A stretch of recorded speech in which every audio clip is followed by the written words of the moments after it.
Y le voy a pedir que en su Biblia pueda empezar a buscar Daniel capítulo 5. Daniel capítulo 5. Hoy vamos a hablar acerca de un corazón que fue auditado. Un corazón que fue auditado por Dios. Que le hicieron los números y los números no cerraron bien. Y ya habían pasado varios reyes después de Nabucodonosor. Nos encontramos a Daniel, ¿verdad? En su travesía por una tierra extraña, la tierra de Babilonia. Y después de varios reyes se encuentra un nuevo rey llamado Belsasar. Ese rey decide hacer una fiesta en el peor momento posible. Decide traer los vasos santos del templo para emborracharse con sus amigos y adorar a sus dioses. Y en ese momento, en media fiesta, aparece una mano sobrenaturalmente sobre la pared y empieza a escribir un mensaje. El rey se aterroriza, se descompone todo, se le baja la presión, ¿verdad? Y no sabía qué hacer, y entonces mandan a llamar al profeta Daniel. Y a partir del versículo 16 de Daniel capítulo 5 nos vamos a encontrar la conversación que tuvo este rey con el profeta Daniel. Dice Daniel 5:16: según me han dicho, tú puedes dar interpretaciones y resolver problemas difíciles. Si logras leer e interpretar lo que allí está escrito, te vestiré de color púrpura, te pondré cadena de oro en el cuello, te nombraré tercer gobernante del reino. ¿Sabe qué? Usted puede quedarse con sus regalos y dárselos a otros, le respondió Daniel al rey. Yo voy a leerle a su majestad lo que dice ahí en la pared y le explicaré lo que significa. Su majestad, el Dios Altísimo dio al rey Nabucodonosor su padre grandeza, gloria, majestad y esplendor. Gracias a la autoridad que Dios le dio, ante él temblaban de miedo todos los pueblos, naciones y gente de toda lengua. A quien él quería matar, lo mandaba a matar. A quien quería perdonar, lo perdonaba. Y al que cuando quería promover a alguien, lo promovía. Y si quería humillarlo, lo humillaba. Pero cuando su corazón se volvió arrogante por causa del orgullo, se le arrebató el trono real y se le despojó de su gloria. Fue apartado de la gente y recibió la mente de un animal. Vivió entre los asnos salvajes y se alimentó con pasto como el ganado. El rocío del cielo empapaba su cuerpo. Y todo esto sucedió hasta que reconoció que el Dios Altísimo es soberano sobre todos los reinos del mundo y que se los entrega a quien Él quiere. Pero usted, Belsasar, siendo su hijo, no se humilló a pesar de saber todo esto. Por el contrario, se ha opuesto al Señor del cielo, mandando a traer de su templo las copas para que beban en ellas usted y sus nobles, sus esposas y concubinas. Usted glorificó a los dioses de oro, plata, hierro, madera y piedra, dioses que no pueden ni ver, ni oír, ni entender. Pero no glorificó al Dios en cuyas manos se encuentra su vida y todos sus caminos. Por eso Dios ha enviado esta mano a escribir lo que allí aparece: Mene, Mene, Tekel Parsin. Pues bien, esto es lo que significan esas palabras. Mene, Dios ha contado los días de su reino y les ha puesto un límite. Tekel, ha sido puesto en balanza y no pesa lo que debería pesar. Peres, su reino se ha dividido y ha sido entregado a medos y persas. Entonces el rey Belsasar ordenó que se vistiera a Daniel de color púrpura y se le pusiera una cadena de oro en el cuello y que se le nombrara tercer gobernante del reino. Pero esa misma noche fue asesinado Belsasar, rey de los babilonios, y Darío el Meda se apoderó del reino cuando tenía 62 años. Esta historia, este corazón que fue auditado, tiene grandes contrastes. Y el primer gran contraste es entre estos dos reyes de Babilonia, Nabucodonosor y Belsasar. Resulta que los dos tenían en común algo: los dos fueron gente soberbia. Los dos fueron gente que empezó a ser altaneros, su corazón se puso soberbio delante de Dios, se creyeron dueños de todo y que podían hacer lo que querían con su vida y lo que les daba la gana de hacer. Los dos tenían eso en común, pero eran personas muy diferentes. Porque Nabucodonosor era el constructor. De hecho, cuando a él le sucedió ese episodio en su vida, del cual nos está narrando esta historia, es el capítulo anterior, Daniel 4. Y él un día se levanta y dice, vuelve a ver a su alrededor y dice, esta es la gran Babilonia que he edificado para la gloria de mi majestad, con mi gran poder. Él entonces empieza a exaltarse a sí mismo por lo que había construido. Nabucodonosor era el que es adicto al trabajo, el que está revisando los correos a las 11 de la noche. Nabucodonosor es el que se está sudando, el que se levanta tempranísimo, ¿no?, para salir a hacer las cosas. Él era un constructor, él era el que edificaba cosas, él era el que tenía esa energía, ese ímpetu. Buenísimo, excelente que alguien quiera ser así. El problema fue el corazón. Porque cuando vemos la vida de estos dos hombres nos damos cuenta que la soberbia no depende de que tenga una persona o no, de cuáles son sus méritos o no, sino que depende del corazón. Alguien puede alcanzar grandes logros y volverse muy soberbio por esos logros, pero alguien puede ser que nunca logre nada en la vida y que es igual de soberbio. Es un asunto del corazón, no de los méritos. Pero Nabucodonosor entonces es la persona que construye, que edifica, que trabaja, que le pone. Buenísimo, qué dicha. Excelente, así hay que hacerlo. Pero es la persona que se enamora tanto de lo que está construyendo que cree que es suyo. Es la persona que se enamora tanto de lo que le ha puesto energía, sueño, ímpetu, esas fuerzas, que empieza a creerse que todo es por su mano. Y cuando algo pasa así, entonces Dios se vuelve un estorbo. Dios empieza a estorbar. De repente ya no sabemos qué hacer con Dios, dónde ponerlo, porque nos estorba. Porque esto es lo que yo quiero hacer. Y Dios guarde, al Señor se le ocurra pedirnos algo diferente. Que Dios diga, muy bien, ahora vas a hacer tal otra cosa. Ah, no, Dios, ¿qué le pasa? A ver, búsquese a alguien más. Ve. Yo he trabajado en esto, me lo ha sudado con esto, yo le he puesto mucho con esto. Esta es la gran Babilonia que he construido. Y a veces nosotros somos así. Esta es la gran empresa que he construido para gloria de mi majestad. Este es el gran carro que me he comprado para alabanza de mi gloria. Esta es la gran familia que he edificado. Todos adórenme. Oh, gran Padre. A veces nosotros nos la creemos tanto, ¿verdad? Que nuestro corazón se vuelve igual de soberbio, igual de creído, igual de engreído, de altanero. Y le voy a decir algo, si los planes de Dios se han convertido en un estorbo para usted, de fijo ya estás en problemas. Ya usted está embarcadísimo. Porque un corazón quebrantado reacciona diferente. Un corazón quebrantado dice, Señor, esto lo construyo para tu gloria y para tu honra. Construye con ganas, construye con fuerzas, construye con todas las energías de su vida, porque es para honrar a Dios. Y si Dios en algún momento dice, muy bien, dame eso, porque necesito que ahora hagas esto, ese corazón quebrantado responde, sí, Señor, todo ha sido para tu gloria, siempre será para tu gloria, esto también será para tu gloria. Heme aquí, envíame a mí, Señor. Ese es un corazón quebrantado. Este rey no lo tenía. Y entonces nos encontramos el otro contraste, Belsasar. Este rey Belsasar, si Nabucodonosor era el constructor, Belsasar era el despilfarrador. Y le voy a explicar un poquito de la historia de este rey. Belsasar se creía que no existía y que era una invención de la Biblia. Se creía que ese rey nunca existió porque en la historia se sabe muy bien que el último rey de Babilonia se llamaba Nabonides. Ese fue el último rey con el cual cayó el imperio babilónico. Pero hace como unos 100 años, unos arqueólogos en una excavación encontraron unos cilindros. Y ahí venía escrita la historia de este rey Nabonides, el último rey de Babilonia, y lo que pasó con él. Y en esos cilindros encontraron la historia de que resulta que este rey le empezaron a salir unas llagas y se enfermó y tuvo que irse a Arabia como por 10 años. Y tuvo que dejar en el trono a su hijo mayor. Y adivine cuál era el nombre de su hijo mayor: Belsasar.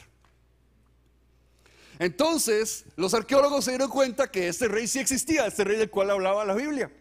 Y entonces este era el hijo del rey que quedó en el trono porque su papá se enfermó y tuvo que irse. Entonces quedó este rey, que probablemente era alguien joven, en ese trono de la gran Babilonia. Y se nos cuenta entonces que llega una reina, ¿verdad? Y le habla porque él ve esa mano que empieza a escribir y se descompone todo, se le baja la presión, se pone blanco, blanco, le tiemblan las piernas. Igual que el único día que traté de hacer CrossFit yo, ¿verdad? Así que todos compuestos, no vale ni un 5. Y entonces llega esta reina y se encuentra así, y entonces parece que era la mamá y por eso le habla de esa manera. Por eso le dice, no, pero ¿por qué usted está así? No se ponga de esa forma. No se acuerda que existe Daniel, que él puede interpretar estos sueños y visiones. Entonces, un detalle más interesante de Belsasar es lo que pasó en esa noche. Otro historiador que se llamaba Herodoto, un historiador griego muy, muy reconocido, escribe cómo fue la última noche del imperio de Babilonia. Y ese historiador griego dice que la última noche en la cual fue conquistado el imperio de Babilonia, los persas, cuando entraron por los canales babilónicos, los tomaron desprevenidos porque todo el tiempo estaban bailando y celebrando. Ahora sí amarremos todo esto. Este carajillo, Belsasar, estaba rodeado por el ejército enemigo, su ciudad, Babilonia. Y cuando llegan a preguntarle, ¿qué hacemos? Nos tienen rodeados. Ya sé, vamos a pegarnos la fiesta del siglo. Ya sé, saque el vino, saque las birras. Tráigase las copas de Jerusalén, no me importa. Hoy nos vamos a enfiestar. Pero nos tienen rodeados los enemigos, pero están a nuestro alrededor. Papá, no hay nada que el guaro no arregle. ¿Sabe qué? Démosle, nos vamos a enfiestar y que pase lo que pase. Belsasar es el despilfarrador. Es el que cuando su vida está rodeada por el enemigo, decide meterse todavía más profundamente en su fiesta, en sus vicios, en sus cosas que no sirven para nada. Yo me pregunto si habrán personas aquí entre nosotros que su vida, su familia está rodeada por el enemigo y deciden hundirse más en esas cosas. En lugar de agarrar las armas, en lugar de decir, el enemigo nos está rodeando, todos agarren sus espadas, porque él mandó a llamar a todos los nobles. Yo me imagino que seguro todos los nobles estaban esperando que el rey les diera instrucciones. Agarren sus espadas, vamos a pelear, y si morimos en esta, morimos peleando. Pero cuando llama a todos los nobles de la ciudad, lo que les dice es, vamos a emborracharnos. Qué desilusión del rey. Ese es el rey que estaba en el trono la última noche, la noche que cayó Babilonia. ¿Será esa la persona que está dirigiendo algún área de tu vida la noche antes de que todo caiga? La noche antes de que caiga el matrimonio, la noche antes de que se rompa la relación con tus hijos, la misma noche.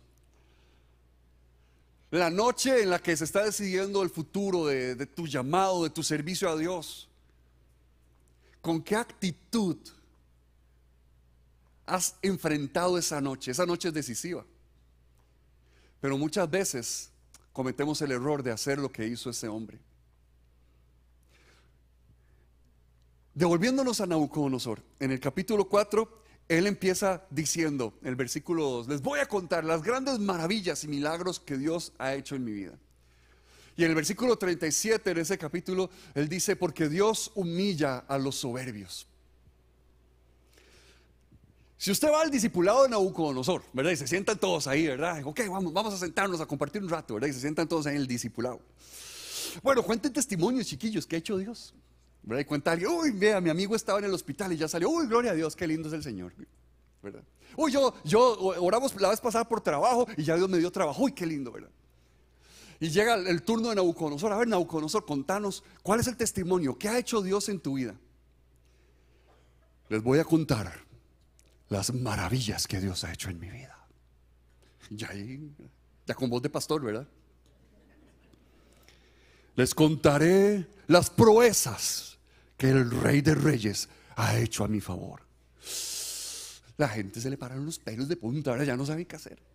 ¿Qué fue lo que hizo Dios por Nabucodonosor? Dios me humilló. El gran testimonio que cuenta Nabucodonosor de las cosas enormes que hizo Dios por él. ¿Qué fue lo grande que hizo Dios por él? Lo humilló. El regalo de la humillación. ¿Por qué Nabucodonosor celebra ser humillado? ¿Por qué Nabucodonosor celebra y dice, Dios me humilló? Les voy a contar el milagro más poderoso que hizo Dios en mi vida. ¡Wow! Es el rey de Babilonia. ¿Qué podría hacer Dios que lo impresionara tanto? Dios me humilló. ¿Por qué la humillación es un regalo? ¿Por qué la humillación es un milagro? Cuando viene de Dios. Si a usted lo está humillando a otra persona, salga corriendo de ahí. Ese es un instrumento del diablo. Porque el enemigo humilla para destruir, ¿verdad? Para despedazar una vida. Pero Dios lo hace de una forma diferente. La mano de Dios, cuando nos humilla, lo hace para darnos una segunda oportunidad.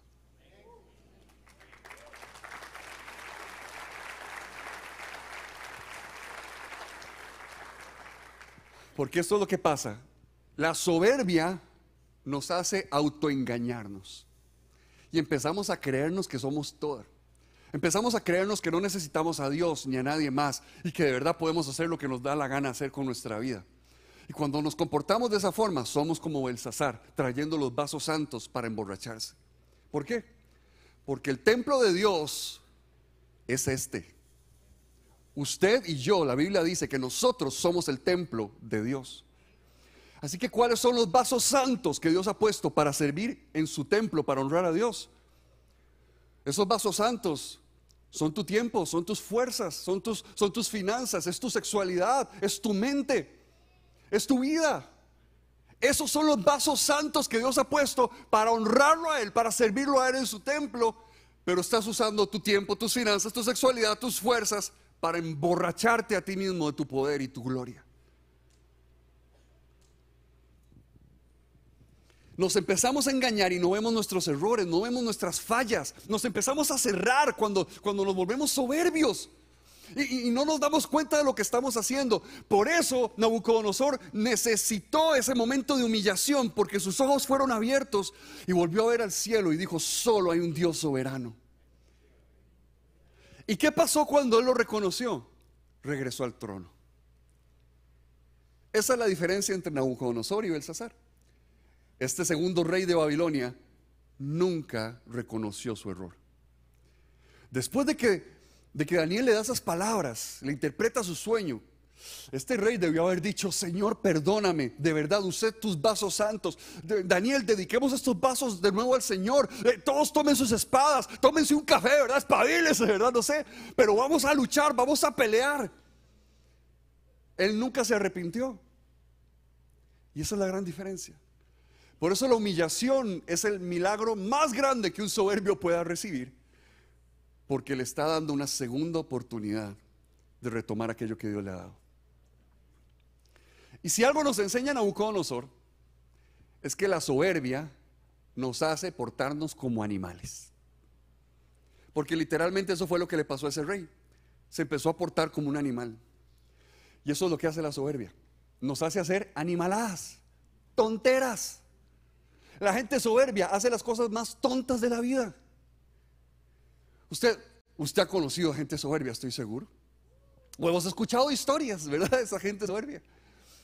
De esa persona que su matrimonio no funcionó y se está divorciando. ¿Y qué es lo que dice? Voy a gastarme todo yo antes de que firmemos el divorcio, para que no le quede ni un 5 a la doña esa. Pero te das cuenta de lo que estás haciendo. Le estás echando a perder el futuro a tus hijos. No me importa, me vale, pero yo no quiero que esa vieja se deje nada. La soberbia te hace un animal.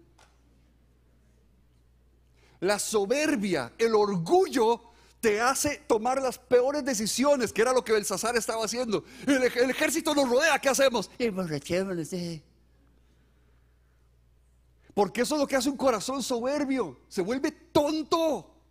Se vuelve tonto. Por eso la humillación es un regalo, porque nos abre los ojos, nos hace ver nuestra tontera, nuestra estupidez, las cosas con las que nos hemos estado engañando. Y nos da la oportunidad de decir: Señor, me arrepiento, casi he hecho a perder mi vida, casi he hecho a perder la vida de mis hijos, casi he hecho a perder la vida de mi familia, casi he hecho a perder mi futuro por desquitarme de un desamor, en mi soberbia, casi hago una tontera con mi vida. Dios, gracias porque me has humillado, me has dado una segunda oportunidad. Gracias por el milagro, Señor, de ser humillado bajo tu mano.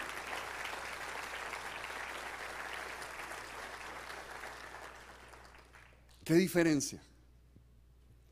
¿Qué diferencia? Esa fue la gran diferencia entre esos dos reyes. Pero hay otro gran contraste. El contraste entre el rey Belsasar y el profeta Daniel. El rey Belsasar y el profeta Daniel hacen un gran contraste, porque Belsasar está viviendo una vida sin consecuencias, una vida totalmente liviana, una vida que no deja nada, que no deja una marca. La única marca en la historia que dejó ese hombre fue que conquistaron la ciudad cuando él estaba borracho. Esa fue la marca de su vida. Qué triste cuando nuestras vidas las estamos viviendo de una forma tan liviana, de una forma sin consecuencias, sin propósito, cuando vivimos como con almas huecas. Hablando, después le termino de cerrar la idea, pero hablando de una de las virtudes, no es una palabra bíblica, sino que de las virtudes romanas, los teólogos tomaron una idea muy importante.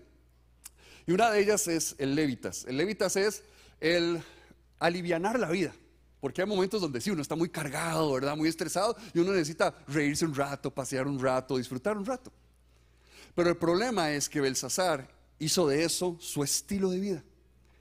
El alivianarse la carga, el no estresarse.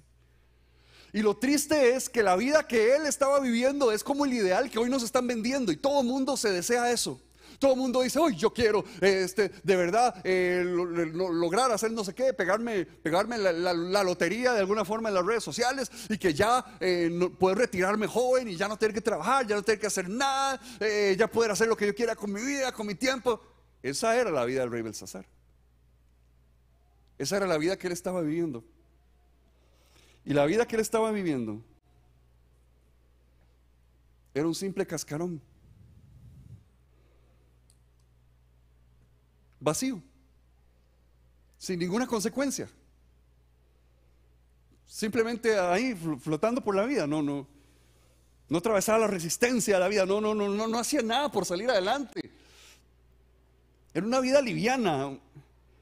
Y hoy en día hay una adoración en el mundo por las almas livianas, por las vidas sin consecuencia.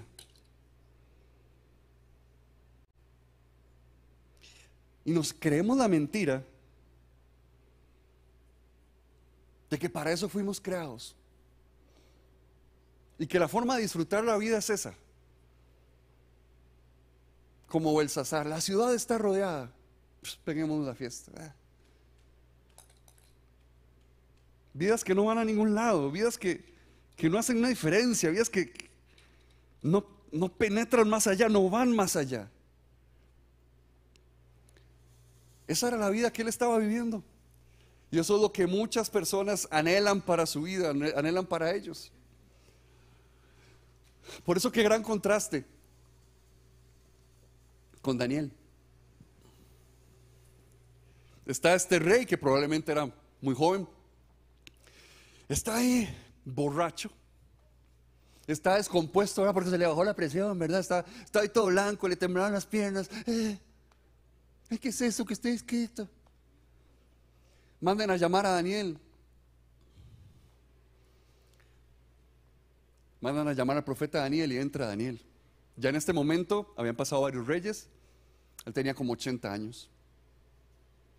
Era un hombre que había vivido 80 años honrando a Dios. Imagínese cuando entró este hombre a esa sala. El rey hecho una cochinada. Y entra el profeta de Dios. Cuéntame, ¿en qué le puedo servir? Daniel está cargando un peso sobre su vida, una historia muy diferente, una historia de decisiones que de verdad marcan la diferencia, que de verdad lo hacen vivir distinto. Daniel, en el capítulo 1, estuvo puesto delante de la misma mesa en la que estaba Belsasar borracho, y le ofrecieron lo mismo. Le dijeron: toma el vino del rey, toma la comida del rey, sírveste de esto. Y Daniel, siendo un joven, dijo en ese momento: yo no voy a hacer esto. Dios tiene planes y propósitos más grandes para mi vida. Yo voy a vivir diferente.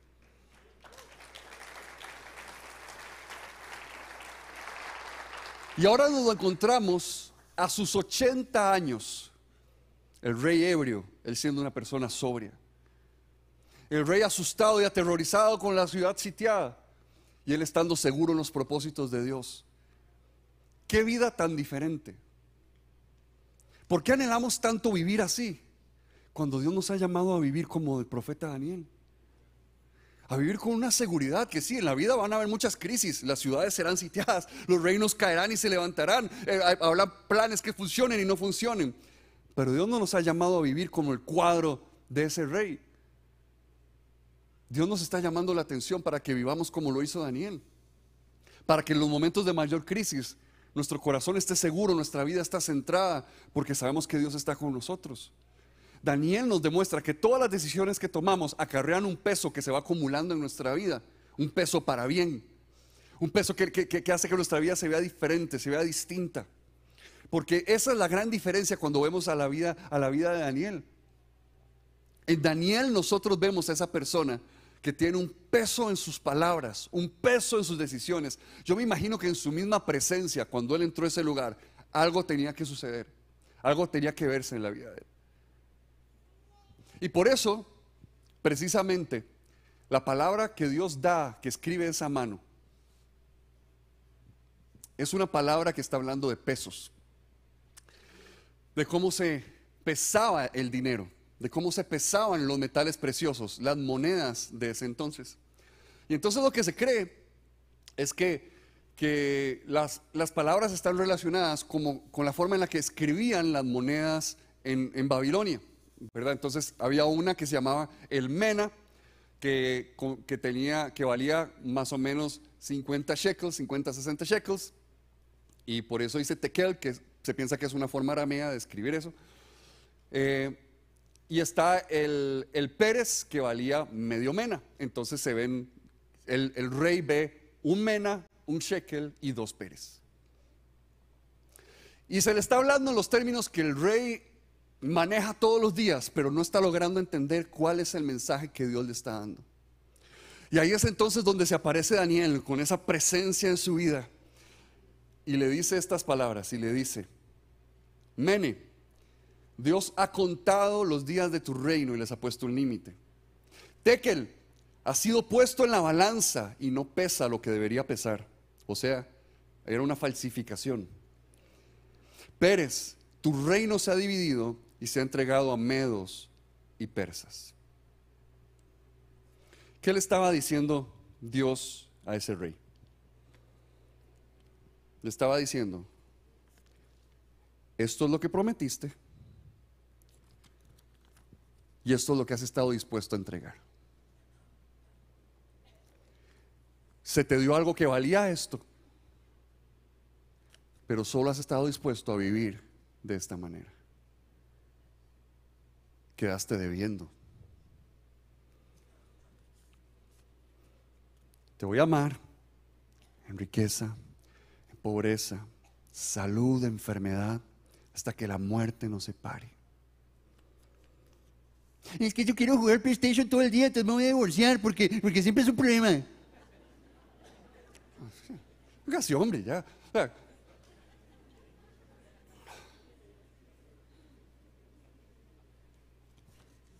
Dios te dio esto. ¿Cómo vas a responder con esto? Por eso su corazón es auditado. Los libros se empiezan a medir, se empieza a ver si cierra o no cierran las cuentas en ese corazón. Y se le dicen: Dios revisó tu corazón, Dios puso tu corazón en una balanza. Estás debiendo, y debiendo feo. Ahí era cuando él tenía que arrepentirse. Ahí era cuando él tenía que decir: sí, Señor, he estado debiéndote, he estado debiéndole a mi reino, he estado debiéndole a la gente que confiaba en mí.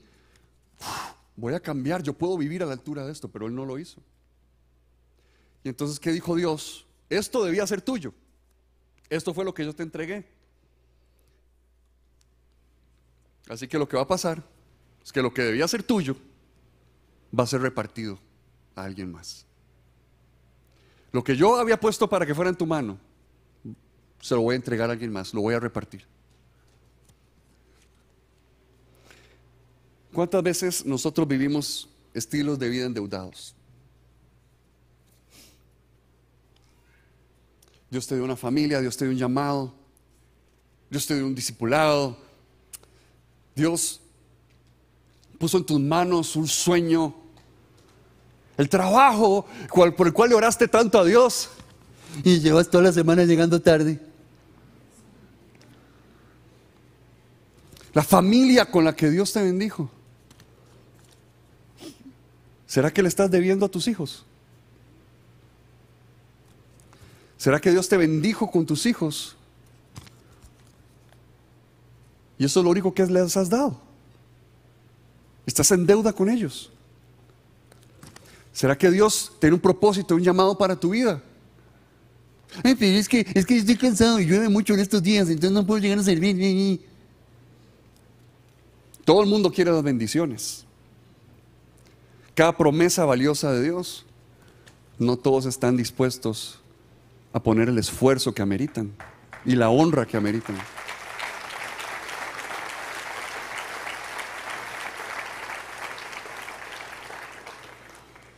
Y Dios pesa los corazones. Y entonces los teólogos hablaban de este tema. ¿Qué podía tener una persona, por ejemplo, para darle una responsabilidad tan grande como ungirla, como un ministro, para que pudiera pastorear una congregación? Y entonces se ve este contraste, el levitas, la liviandad de espíritu, de corazón, el ser un simple cascarón. Pero había una virtud que se llamaba gravitas. El gravitas era un peso difícil de describir, era un alma diferente, era un alma distinta. Y me gusta mucho cómo lo describe este teólogo del seminario de Princeton, que él dice que el gravitas es la condición del alma que ha desarrollado suficiente masa espiritual como para atraer a otras almas. Aunque aparenta vejez, no tiene nada que ver con la edad.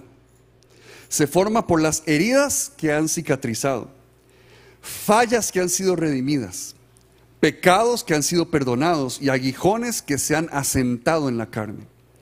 Expande el alma hasta que ésta se vuelve más grande que el cuerpo que la contiene, tan grande que puede contener la verdad de Dios. Como la gravedad atrae a otros al centro que es Cristo.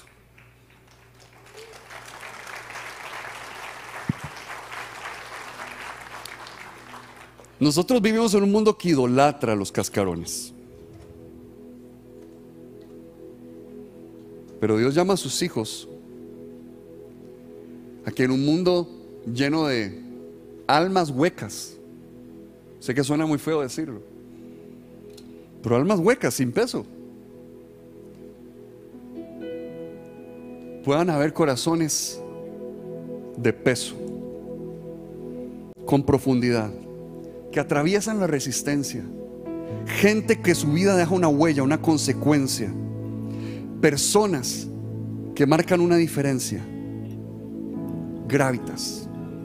Chris nos enseñaba sobre este concepto hace como 2 años y nos decía cómo es lo que se desarrolla en el alma, en el corazón, cuando hemos vencido grandes obstáculos, cuando hemos tomado decisiones de carácter como las que tomó Daniel. El gravitas es lo que empieza a suceder cuando estás siendo llevado a Babilonia, pero aún en medio de ese exilio decides: mi fe está firme en Dios. Nunca planeé tener que caminar este camino, pero mi fe está firme en Dios. El gravitas es lo que pasa cuando te sientan a la mesa del rey y te dicen: sírvete lo que te dé la gana, pero como Daniel decís: no, porque mi vida tiene un propósito firme en Dios. El gravitas es lo que pasa, lo que se encuentra, lo que sucede en el corazón, el resultado de cuando estás con tus amigos frente al horno de fuego y te están amenazando de tirarte ahí, pero tú decides y dices: no, aunque tenga que pasar por el horno de fuego, mi fe no va a ceder, mi vida es la misma, mi corazón está confiado. Esa es la vida de peso que Dios te ha llamado a tener. En un mundo de corazones, de almas huecas, esta es la iglesia de Cristo. Este es un discípulo de Jesús. Así te ha llamado a vivir Dios. Así te ha llamado a vivir Dios. Y si has estado en deuda, Dios pone corazones en balanza porque es un regalo que Él da. Y es hora de ponerse a cuentas. Pongámonos